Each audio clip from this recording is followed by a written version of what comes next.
말씀은 말 그대로 바벨입니다. 창세기 이야기를 쭉 나누고 있는데 오늘이 창세기의 마지막이고요.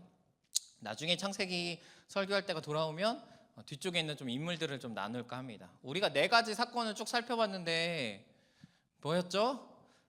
창조, 타락, 지난주에 노아의 홍수, 방주, 그리고 오늘 바벨타의 사건, 이렇게 창세기 앞부분의 4가지 사건을 다루고 있었습니다. 그래서 제가 이제 관계 이탈이라고 설명을 드렸고, 이 이탈된 관계를 회복하는 것이 불가능해지자 하나님이 지난주에 리셋을 시키셨죠. 그래서 이제 다시 시작하는 삶이 노아의 사건이 끝나고 이제 족보가 쭉 나와요. 네, 여러분 성경을 읽다가 족보가 나오면 이렇게 생각하시면 돼요. 앞에 부분의 이야기를 한번 정리, 그 뒤에 다른 이야기가 나오겠구나. 그래서 딱 그 중간에 족보가 나오는데 오늘 바벨탑의 이야기는 사실 그 족보 안에 들어가 있는 이야기예요. 그래서 이 전에 있는 10장에 있는 족보를 읽어보시면 분명히 언어가 이미 혼잡하게 되어 있다라고 이야기를 합니다. 혼잡까지는 아니고 막 서로 다른 언어를 가지고 있다. 그러니까 노아의 족보를 언급할 때 그 초반부에 있는 사건을 지금 바벨탑으로 설명을 하고 있는 거예요. 죄로 인해서 관계가 끊어졌는데, 사람들하고 이제 하나님과 멀어졌는데, 재밌는 사실은 하나님은 사람이 죄를 지어서 관계가 이탈된 상태부터 요한계시록 끝까지 무엇을 하시냐면 이 관계를 회복하려고 굉장히 노력을 많이 하세요. 하나님이 노력한다는 말이 참 웃기지만 다시 사람을 자기에게로 끌어오기 위해서 엄청나게 많은 노력을 합니다. 근데 재밌게도 사람도요, 하나님께 되돌아가려고 노력을 해요. 방향만 얘기하면 되돌아가는 거예요. 근데 어떤 계획은 같은데 마음과 생각이 조금 달라요. 오늘 바벨탑의 건설의 이유에 대해서 먼저 살펴보자면 우리 4절 말씀 함께 읽겠습니다. 또 말하되 자 성읍과 탑을 건설하여 그 탑 꼭대기를 하늘에 닿게 하여 우리의 이름을 내고 온 지면의 흩어짐을 면하자 하였더니, 사람들이 탑을 짓는 이유, 꼭대기 이 탑을 계속 같이 지었던 이유가 첫 번째로는 내 이름을 내기 위해서래요. 스스로 높아지기 위해서래요. 여기서 우리는 죄의 모습을 살펴볼 수 있는데, 죄가 내 안에 들어오잖아요. 그럼 나가 높아지길 원해요. 내 이름을 내길 원합니다. 근데 은혜는요, 나를 점점 지워가고요, 나를 점점 낮춥니다. 내가 사는 것이 아니라 예수님이 삽니다라고 나의 인생에 나를 점점 지워가는 게 은혜예요. 근데 죄는요, 예수를 지우고 내 삶의 주체인 하나님을 지우고요, 나를 그 자리에 계속 올리려고요. 이 사람들에겐 죄성이 남았습니다. 그래서 지금 자기의 이름을 높이고, 우리의 이름이 얼마나 위대한지, 우리가 얼마나 대단한 존재들인지 이 탑을 통해 한번 보여주자라고 하면서 세워집니다. 그리고 두 번째는 온 지면 흩어짐을 면하자, 우리 똘똘 한번 뭉쳐보자라고 이야기해요. 근데 재밌는 사실은 이게 노아의 홍수 사건, 노아의 족보 이후에 다음 바로 나오는 사건이거든요. 그러니까 하나님이 내리신 심판에 대해서, 하나님 만약에 우리를 다시 심판하시더라도 우리 그걸로 인해서 무너지지 말자라는 거예요. 하나님을 대적하기 시작하죠. 내 이름만 높이는 게 아니라 하나님을 대적하기 시작합니다. 거기에 혼자 그런 게 아니라 이제 똘똘 뭉치기 시작해요. 이 죄성이 참 웃긴 게요, 잘 뭉쳐요. 우리말에 그런 말 있잖아요. 끼리끼리 논다고. 사람도 끼리끼리 만나요. 자기랑 동급을 만납니다. 제가 나중에 연애 세미나 할 때 알려줄 건데, 말할 건데, 좋은 사람 만나려고 하잖아요. 내가 좋은 사람이 돼야 돼. 나는 무지하게 나쁜 사람인데 좋은 사람이 나한테 온다? 그 사람 망치는 일이야. 왠지 아세요? 결국 같이 살면 비슷해지거든요. 서로가 서로를 성장시키거나 깎아먹거나 둘 중에 하나거든요.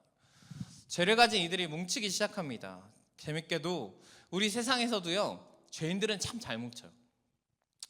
여러분, 우리가 이제 하나님을 믿잖아요. 근데 여러분, 사이비들끼리 싸우는 거 봤어요? 이단들끼리 싸우는 거 봤어요? 안 싸워. 근데 잘 생각해봐요. 우리에게 이단이란 뜻이 다를리 끝단자거든요. 예수로 시작해서 끝이 다른 거예요. 우린 예수로 시작해서 하나님이 나의 구원자이신 거를 고백하는 사람들. 근데 다른 이제 이단이라고 말하는데, 이들은 다 어떻게 되냐면 예수로 시작했는데 내가 구원자다 이렇게 된.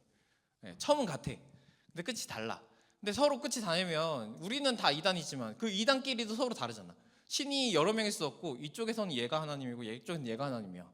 그럼 둘 중에 한 명 틀린 거 아니야, 우리를 빼서라도. 그렇죠? 근데 안 싸워. 누구만 싸우는지 아세요? 교회만 싸워. 싸우고 있으면 막 진짜 유명한 얘기가 있는데 엄청 큰 교회에서 있었던 일이에요. 시장통에서 어떤 두 분이 막 지긋대고 싸웠대. 막 뭐 때문에 싸우는지 모르겠어. 막 했는데 나중에 그것 때문에 경찰서를 갔더니 같은 교회를 다니고 있는. 얼마나 민망하겠어, 그렇죠?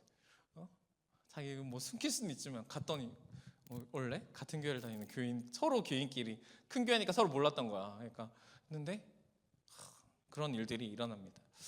참 재밌게도 하나님을 위해서 나아가는 일에 뭉치기가 참 어려워. 선한 일에 뭉치기가 참 어렵고 죄악을 꿈꾸는 일에는 사람들이 참 모이기를 쉬워합니다. 여러분도 살면서 잘 고민해 보세요. 내가 속한 곳이 혹은 사람들이 모이는 곳이 정말 선한 곳인가? 죄악들이 모여지는 건 아닌가? 뭉쳐지는 곳은 아닌가? 그것들을 잘 피하고 그럼 죄의 자리에 있지 않고 선의 자리에 있는 여러분들이 되시기를 축복합니다. 하나님은 이런 대적한 자들을 가만히 안 놔두세요. 그래서 조치를 취하시는데 오늘 말씀 한번 읽어볼게요. 시작. 그러므로 그 이름을 바벨이라 하니 이는 여호와께서 거기서 온 땅의 언어를 혼잡하게 하셨음이니라. 여호와께서 거기서 그들을 온 지면에 흩으셨더라. 소통을 막아버려요. 말을 바꾼다고요.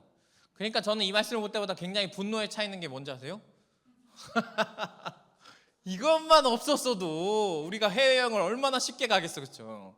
말이 안 통해서 억울한 일도 없고요. 가고 막 한국말로 따지면 다 알아듣고 막. 물론 세종대왕이 한글을 만드셨을까 안 만드실까 모르겠지만 어쨌든 언어가 하나였을 수 있잖아요, 그렇죠? 근데 저 인간의 교만함 때문에. 근데 또 이렇게 생각하다가도 우리가 저 현장에 있는 우리였다면 나는 안 그랬을까? 우리도 그랬을 거라고 저는 생각이 듭니다. 이들은 하나님을 피하고자 뭉쳐갖고 우리가 이 견고한 성에서 하나님의 심판을 피해보자라고 했는데 결국 결과는 흩어짐을 당했죠. 오늘 바벨이란 뜻의 이름이 흩어졌다, 혼잡하게 했다라는 뜻의 바벨입니다. 근데 제가 설교를 준비하면서 이것저것 찾아봤는데 이게 기독교 성경 사전이 있고요. 세상에서 어떤 언어를 해석하는 언어 사전이 있잖아요. 두 개의 뜻이 완전 달라요. 기독교 성경 사전은 저 뜻대로 혼잡하게 됐다, 흩어졌다, 하나님에 의해서 흩어졌다 이런 뜻을 갖고 있고요. 세상에서 바벨은 이런 뜻을 갖고 있대요. 바가 우리 여러분 오늘 오전 예배도 뭐 술 얘기를 하셨는데 바에 가보셨어요? 바 있잖아요, 바. 모른 척하고 그렇게 눈을 네, 칵테일 팔고 뭐 이런 바 있잖아요. 네, 바가 있는데 그 바의 바가 무슨 뜻인지 알아요? 요 바. 바. 그럴 수 있네요. 근데 바라는 뜻이 원래 문이라는 뜻이래요. 그래서 문을 열고 이렇게 원래 들어가는 술집 같은 그런 이름이었고 뒤에 있는 이 L이 이제 L은 하나님을 뜻하는 용어거든요. 그러니까 세상의 사전에서 보면 신으로 가는 길, 신으로 가는 문이라고 표현하고 있어요. 웃기죠?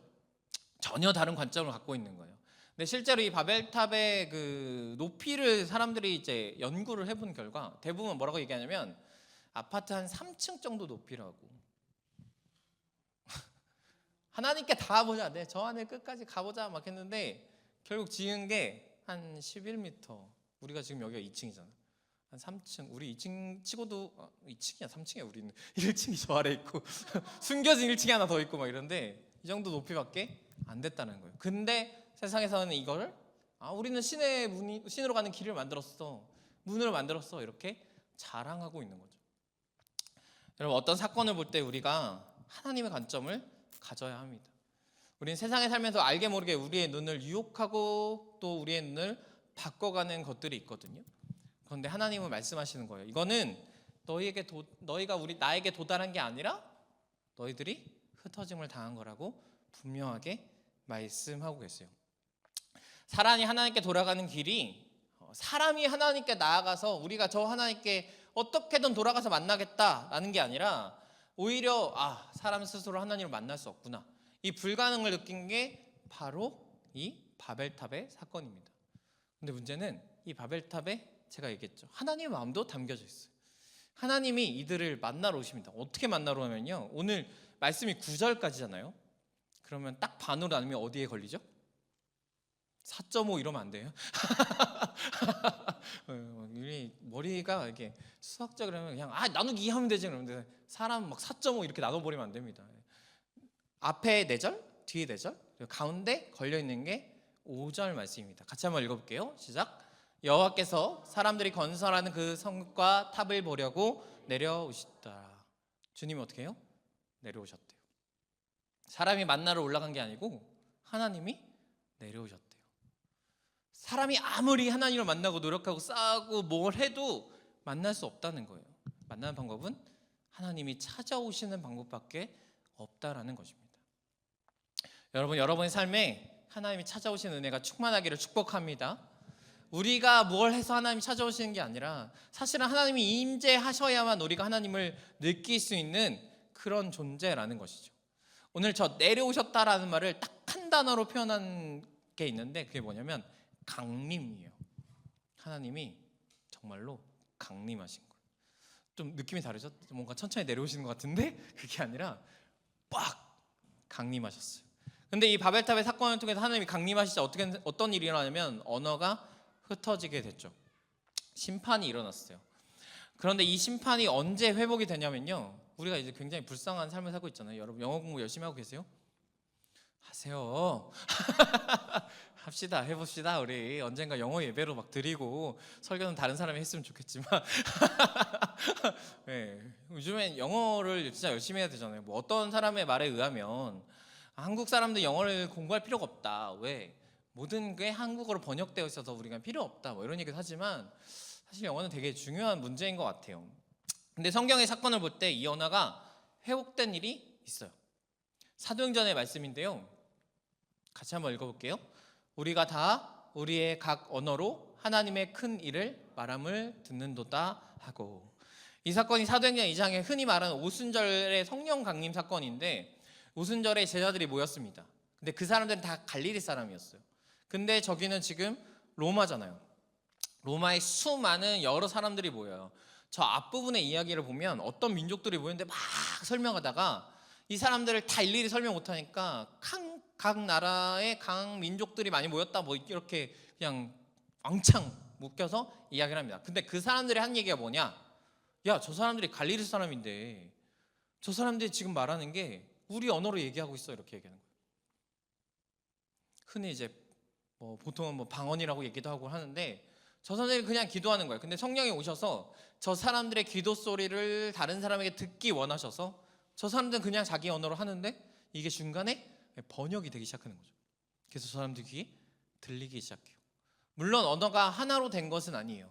하지만 하나님께서 그 언어를 하나로 된 게 아니라 통역을 통해서 듣는 것을 하나로 만드신 것이 하나님의 방법이었다라는 겁니다.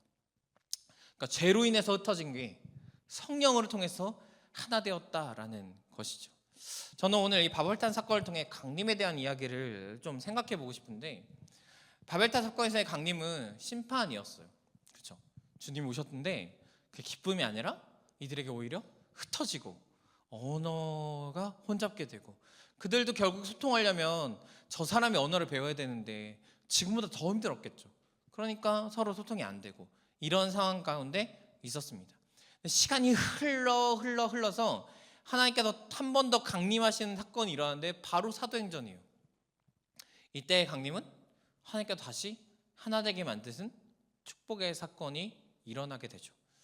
여러분, 하나님이 오시는데 두 가지로 나타나는 거예요. 하나는 심판이고요, 하나는 은혜입니다. 여러분, 하나님이 우리 가운데 삶에 찾아오시면 두 가지 사건이 일어나는 거예요. 하나는 심판이고 하나는 은혜였다는 거예요. 여러분은 주님의 어떤 찾아오심, 하나님의 강림이 여러분 기쁘게 맞이할 준비가 되어 있으신가요? 어쩌면 우리가 예수님을 믿었다는 건 주님이 우리 이미 내 안에 오셨다라는 것이겠죠. 그리고 오늘 우리의 삶 가운데 주님은 이미 와 계신다라고 이야기를 하고 계십니다. 왜냐하면 고린도전서 말씀 같이 읽겠습니다. 시작. 너희는 너희가 하나님의 성전인 것과 하나님의 성령이 너희 안에 계시는 것을 알지 못하느냐. 여러분, 주님께서 말씀하시는 게 우리가 이제 성전이래요. 그래, 이제 공간만 있으면 된다, 이게 아니라 더 충격적인 거는 하나님의 성령이 이미 우리 안에 계신대요. 내 안에 계신대요. 여러분 속속 안에 하나님의 성령이 계시고 지금 내 안에 성령께서 내 삶을 같이 살아주고 계신 거예요. 그렇다면 그 성령이 계심이 우리에게 심판인가 은혜인가 질문해 보라고요. 여러분, 하나님을 믿는 게 언제나 좋은가요? 아니죠. 하나님을 믿는 게 늘 편하기만 한가요? 아닐 겁니다. 때로는 하나님을 믿는 게 어려운 삶일 수도 있어요. 근데 그 어려운 삶을 떠나서 진짜 내가 왜 이런 고통스러운 삶을 살아야 되냐고 심판으로 느껴질 때도 있고, 내가 이렇게 살 거 뭐하러 믿느냐 하면서 그 심판을 견디다 못해 떠나는 사람들도 있습니다. 내 안에 성령이 계시기 때문에 무슨 일이 일어나면요, 내가 하나님과의 거리가 멀어지면 멀어질수록 하나님 날 붙잡으려고 열심히 노력하세요. 물론 그 손을 놓을 수 있는 것도 나의 의지입니다. 그래서 때로는 여러분 말씀을 들으면서 찔리는 거예요. 주일날 왔는데 찔리는 거예요. 예를 들면 오늘의 얘기로 들어보면 지난주에 남몰래 술을 먹고 왔는데 하필 술 얘기를 하시네? 이런 거예요. 그런 일은 없겠지만 예를 들면 오늘따라 말씀을 듣는데 막 콕콕 찔러. 그럴 수밖에 없어요. 왜냐? 성령이 내 안에 계시니까. 하지만 그것이 심판이 아니라 여러분 은혜인 줄로 믿습니다. 우리를 하나님의 곁으로 다시 인도해가는 하나님의 방법이 그 안에 담겨져 있는 줄로 믿습니다. 여러분, 주님을 초청하실 때 잘 생각하셔야 돼요. 하나님의 오심이 우리에게 심판인가 은혜인가? 하나님과 함께 가려고 하는 사람들은 이것이 은혜일 겁니다. 내가 다른 것들 못 누리는 것, 그것도 은혜일 거예요. 내가 이것 때문에 포기한 것, 그것도 은혜일 겁니다. 여러분, 이 시간에 모여있는 것, 그것도 은혜일 거예요. 하지만 주님과 함께하고 싶지 않은 사람들에게 하나님의 찾아오심은 심판이 되어집니다. 어렵고 힘들고 괴롭고 그냥 짐을 진 삶 같은 그런 삶. 여러분, 우리의 믿음이 하나님의 찾아오심을 은혜로 받아들일 수 있는 우리의 믿음이 되어지기를 축복합니다. 그래서 심판의 하나님이 아니라 은혜의 하나님이 우리 가운데 임하셔서 우리를 혼잡게 하시고 흩어지는 게 아니라 오히려 우리를 하나 되게 하시고 다시 주님과 결합하게 하시는 그 하나님의 은혜가 우리 가운데 충만히 임하여지기를 축복합니다. 아멘.